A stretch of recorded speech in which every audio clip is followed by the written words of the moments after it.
Bom dia, os amigos e amigas. Então, irmão, mais um dia, mais informação sobre essas ricas novidades está se revelando para você. O assunto que a gente entrou hoje foi sobre a oração e o jejum, porque nós estamos em jejum hoje, segunda, quarta e sexta e sábado. Nós ampliamos o jejum. Só que esse jejum que eu faço, irmão, a gente está trabalhando, né? Fazendo esforço físico. Ele vai ser somente até meio-dia e meio. Segunda, quarta e sexta. Porque a gente está fazendo esforço físico. E no sábado, como a gente não trabalha, a gente estende ele até as 4 horas da tarde. Para que a gente possa equilibrar, fazer um equilíbrio entre o corpo e o espírito.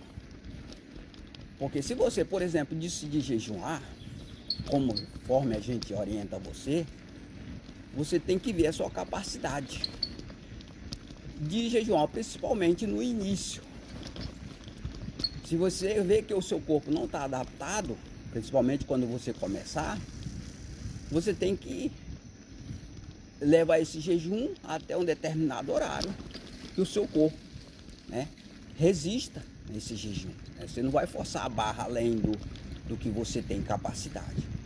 Você pode começar jejuando até as 11 horas, meio-dia, 1 hora, 2, 3, 4, conforme a sua capacidade.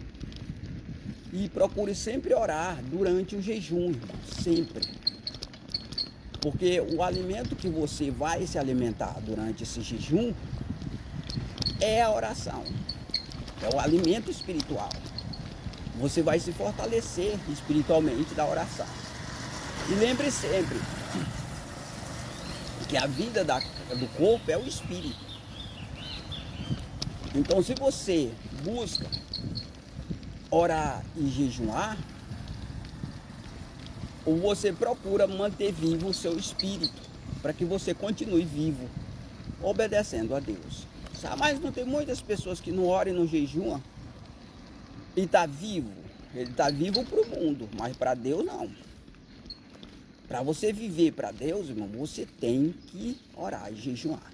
Vocês lembram que os fariseus perguntaram a Jesus sobre isso? Porque na época os discípulos não jejuavam, porque Jesus estava ali. Mas quando Jesus fosse tirado deles, eles teriam que jejuar. Então o jejum é uma maneira, é uma conduta obrigatória do cristão para que ele possa alcançar a Deus. Porque hoje, como a gente fala, esse Deus que nós cremos, ele não se encontra aqui na terra. Você tem que buscar ele no céu. Para você alcançar ele, você tem que se purificar. E a purificação, basicamente, é isso, é a oração e o jejum. Impermitente, ou seja, você tem que fazer sempre. Isso aí é uma coisa que você tem que sempre fazer para você se manter puro. É uma conduta de pureza. Como a gente sempre fala aqui, que sem pecar você não vive, né? Então não tem como você renunciar ao pecado aqui na terra. Não tem como. Essa teoria dada pelas muitas igrejas aí, falsa, de que você tem que não pecar de jeito nenhum, ela não se realiza nunca. É uma coisa, uma carga que eles põem sobre você muito pesada. E uma outra coisa, eles começam a combater determinados pecados que geralmente não se refere a amar a Deus e amar o seu próximo. Por exemplo, o pecado de adultério é um pecado que você peca contra o seu próprio corpo, irmão. E o pecado de prostituição também. Então é um pecado individual que ele não afeta o seu próximo, portanto ele não viola, principalmente o segundo grande mandamento.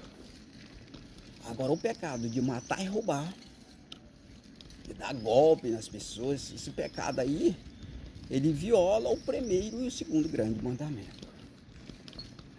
E aí a sua prioridade de obediência é o primeiro e o segundo grande mandamento, irmão. É isso mesmo. Então você não pode violar regra que atinge esses 2 primeiros mandamentos. Então,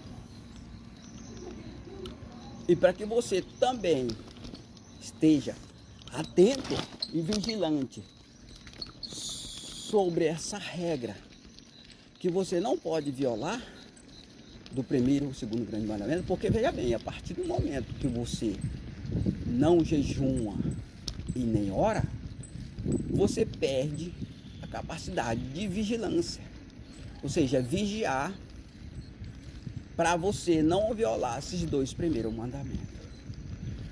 Aí você vai aceitar as regras das falsas religiões que combate com rigor a prostituição e o adultério, mas negligencia na prática de matar e roubar, porque passa a compactuar com quem pratica tal pecado, atingindo em cheia o primeiro e o segundo grande mandamento.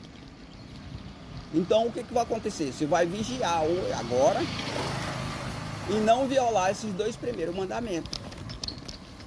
E para isso, você não pode compactuar com quem mata e rouba. Você não pode praticar esses atos e nem compactuar. Porque nós vimos que hoje as igrejas, eles se justificam, os crentes se justificam como santo, não caindo em pecado de adultério nem de prostituição, mas essa santidade não vem porque eles negligenciam no pecado de matar e roubar. É um pecado de quadrilha, irmãos, esse pecado de matar e roubar, ele vem de facções. Hoje a base fundamental das facções é a prática de matar e roubar. Ou você mata e rouba, ou você compactua com quem pratica esses atos. Ou seja, você passa a ter parte. Você é obrigado a compactuar, vinculando as quadrilhas e as facções. E aí você se julga santos e se justifica a todos, inclusive ao pastor, por não estar em pecado de adultério e prostituição. Mas comete outros pecados piores, que é o de matar e roubar, compactuando com quem pratica tal ato. Nós vemos aí muitas igrejas, muitos crentes, pastores, envolvidos com política. A política, irmão, é um espírito muito sujo, principalmente no Brasil, que é um país sob força da corrupção. Hoje o político ele tem que compactuar com tudo que não presta, para poder ele obedecer regra do regimento da lei suja que opera. E mais que isso, eles fazem regra também corrompida e suja para que outras pessoas obedeçam. E o mais grave de tudo é que essas pessoas são obrigadas a obedecer, porque existe uma única lei, existe uma única regime que obriga todos a obedecer. O mais grave é isso aí. E os crentes estão envolvidos em todo esse jogo,